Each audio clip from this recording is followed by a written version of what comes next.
Jean-Luc Mélenchon, Emmanuel Macron, Marine Le Pen. 3 candidats qui ont un point commun. Chacun appelle plus ou moins clairement à un vote utile en sa faveur.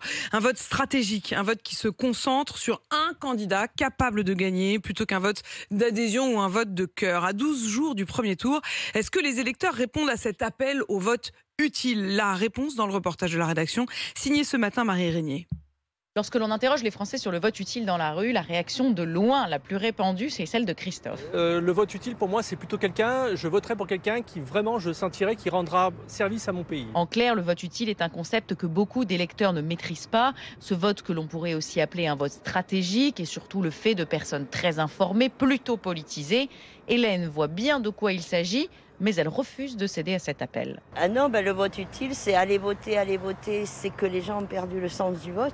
Je vais aller voter, mais pas pour des gros candidats, pour ce que je veux. Mais sondage après sondage, certains comme François commencent à s'interroger. On pense à l'avenir, on a envie de voter vert, clairement. Mais à côté de ça, voter pour quelqu'un qui va faire très peu de pourcents, est-ce qu'on se demande si ça a un intérêt? Faute de mettre un bulletin Yannick Jadot, François pourrait donc voter Emmanuel Macron pour assurer, dit-il, une certaine stabilité.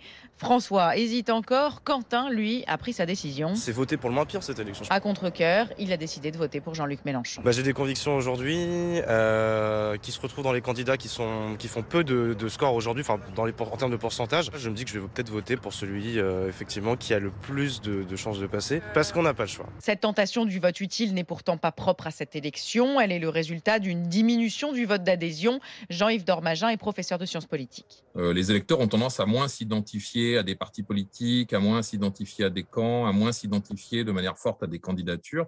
Et donc, d'une certaine manière, moins on a une identification forte, et plus on est susceptible d'être sensible à des logiques de vote utile. Une logique de vote étroitement liée au mode de scrutin qui n'existerait pas, explique-t-il, dans un système à la proportionnelle où tous les votes peuvent alors être considérés comme utiles.